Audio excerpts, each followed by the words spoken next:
20, 19, 18. Stop now if the numbers and sounds aren't together. Stop now if the projectionist is inexperienced. Stop now if you failed to clean the projector. Stop now if the film is chattering. Stop now if the picture is smeared. 3.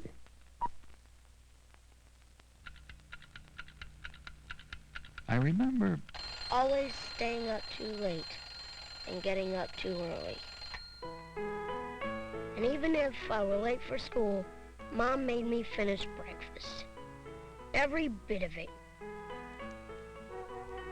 I remember hearing the school bus blowing its nose over and over again. Everybody had to know that I was 9 minutes late. Again. I remember those two doors reaching out to grab me up. I had to make the bus. I had to run the entire driveway with an armful of falling books and a stomach full of scrambled eggs. I remember Walter Talesfoot waiting just for me each and every morning. What a jerk. I remember Mary Lou. Mary Louise! Mary Louise Culpepper, always saving me that one dreaded seat. She was the only one to finish her homework the night before.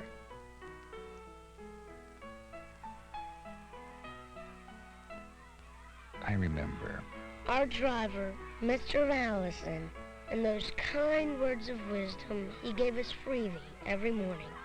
All right, I want you all to sit down and be quiet, or I'm gonna put you all on report. I remember intently meditating the rest of the way to school. Trust makes one sleep, meditate deeply. And I trusted that the ride would not only be punctual, but also safe. The school bus was a world unto itself, carrying a noisy cargo of characters comfortably and carefully to its daily destination. And much to my dismay, I remember never being late for school, no matter how hard I tried. Funny, I don't remember. I don't remember ever thinking about why the school bus was safe. Like lunch lines and library fines, I figured it just sort of came with the territory. But that's typical of a child's point of view. After all, someone's got to drive the bus safely. Someone's got to keep a safe bus running smoothly. And someone's got to build a safe bus to begin with. I remember thinking about all of this constantly now that I have school-age children of my own. I remember coming to the conclusion that it wasn't someone's job when it comes to transporting our children on some of the world's most congested streets and highways. It's everyone's responsibility. We're all in the driver's seat.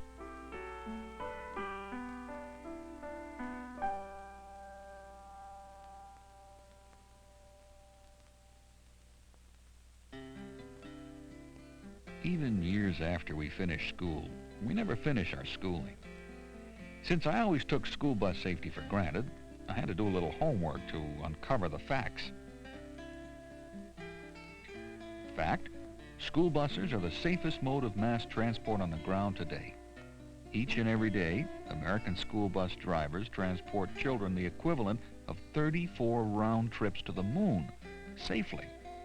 Try to imagine an astronaut attempting to chauffeur 60 screaming students past potholes, through intersections, and over soft shoulders without incident. Then you remember your friendly school bus driver. Fact, though more than 50,000 Americans lose their lives every year on our streets and highways, less than 0.04% of those are in school buses. Why is it so much safer to ride a school bus than an ordinary car? Remember how the school bus is built. In 1966, the National Traffic and Motor Vehicle Safety Act was created to assure us all that critical safety standards would be maintained in school buses. Standards controlling tires, wheels, accelerator control systems, emergency warning devices, interior impact protection, brake and lighting systems, emergency exits, structural guidelines, window releases, fuel system integrity, driver restraints, passenger seating, compartmentalization. The list goes on. I remember feeling safer riding in a school bus than riding in the family car.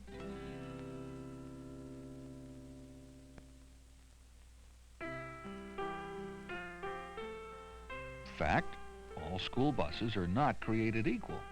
Some have been tested more and made safer than others. They've been created under standards that go far beyond those set by the National Traffic and Motor Vehicle Safety Act. I remember My 6th grade science teacher, Mr. Engstrom, when I told him I'd like to be an engineer. Have you considered art? I never did, but I learned to read and reread a technical explanation until I fully understood it. For instance, these safer buses have an enclosed steel floor frame, one-piece roll bars throughout the bus that extend below the floor, rather than being attached to the top surface of the floor. This transmits any shock that hits the bus away from the children. So all of this steel is between the passenger and any exterior danger, such as a collision. There are also crash rails that go the full length of the roof, and a bumper that wraps all the way around the chassis frame, front and rear. The children are literally sitting above the impact zone. Now, if you don't grasp what all this means at first, you might go into art. But I finally got the message. All of these features create sort of a circle of safety around the children in case of collision or rollover. Then there are those special features that help make these buses extra safe. There are external guardrails along the sides, all steel, that add integral structural strength. An additional skirt frame to add even more floor protection. You know, it begins to remind me of an armored personnel carrier.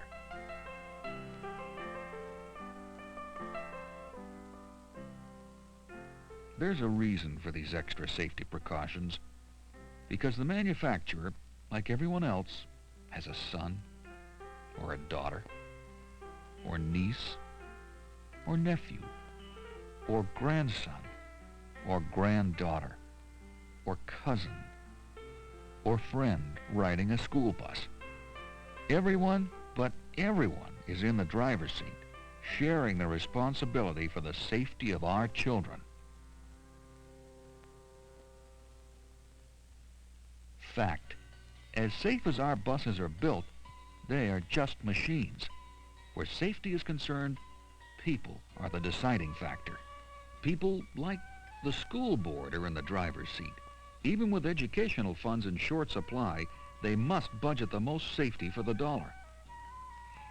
It's the school board that must make a long-term investment in the life of a child and the life of a bus. People like transportation supervisors are in the driver's seat. It's their responsibility to recommend the best, the safest bus for the money. The supervisors also must face the tasks of planning the most efficient and safest routing, as well as employing competent bus drivers. People like the business managers are in the driver's seat, making sure all shop and maintenance facilities for the buses are well stocked. People like the school bus mechanics are in the driver's seat, keeping the buses running as smoothly and as safely as the manufacturer intended. People like the driver trainers, who spend countless hours drilling in safety procedures for every possible contingency. People like the school bus drivers, who must deliver their precious cargo intact and on time, safely and securely each and every morning and afternoon. People like the school bus manufacturers, who must design and produce the safest bus possible that'll last the longest period of years for the fewest dollars. People like the inspectors, who must check every new bus for specifications compliance, then recheck all possible points of wear on existing buses, making sure they're still safe for operation. People like the parents are in the driver's seat, instructing their children in the proper conduct while boarding, exiting, and riding a school bus. People like John Q. Motorist, who must constantly be on the lookout for children walking to and from the school bus. And most of all, it's people like the children, who must take responsibility for their own safety. The children must learn to board, ride, and exit a school bus safely. No one person, no one bus can guarantee a completely safe ride. It's a team effort. School bus safety is no accident.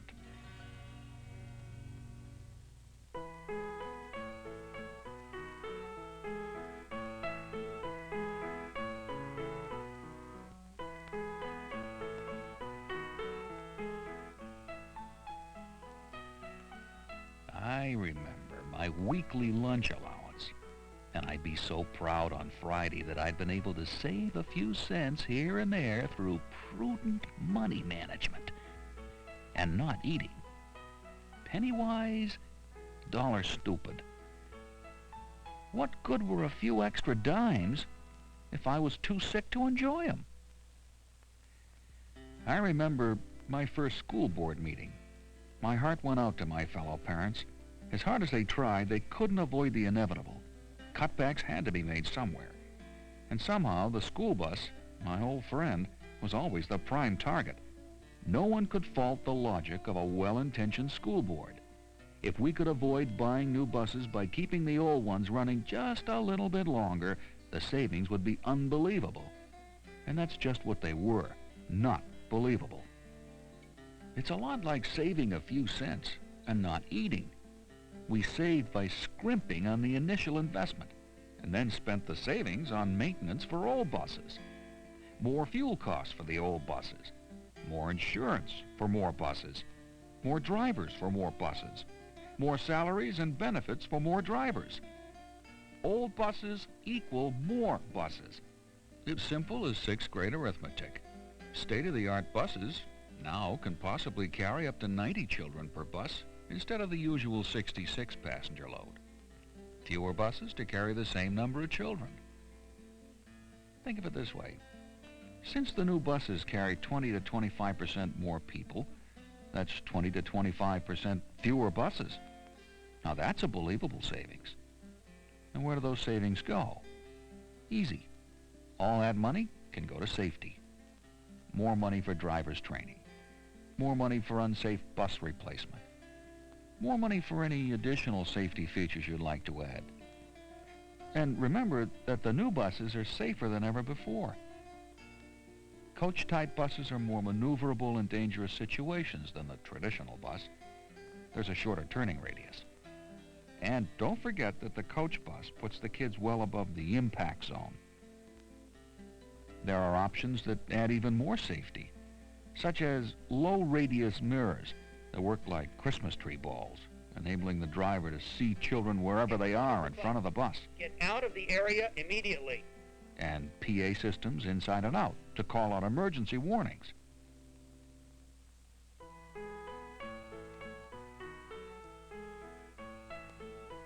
I remember How happy I was to go driving off with Grandma every weekend.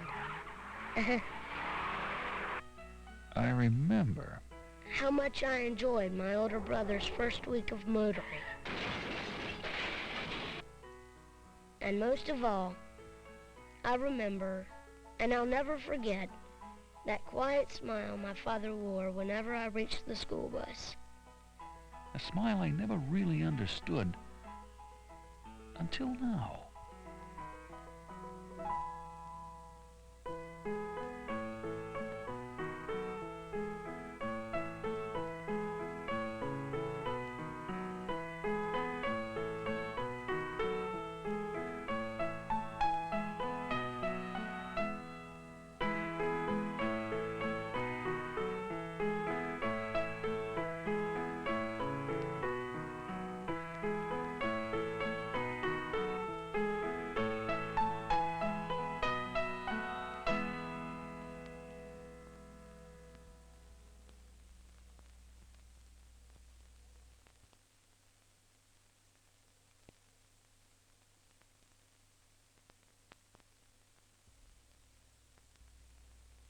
Return the print immediately. Report damage. Don't patch it. Fill out and return the card with the film. Rewind before returning.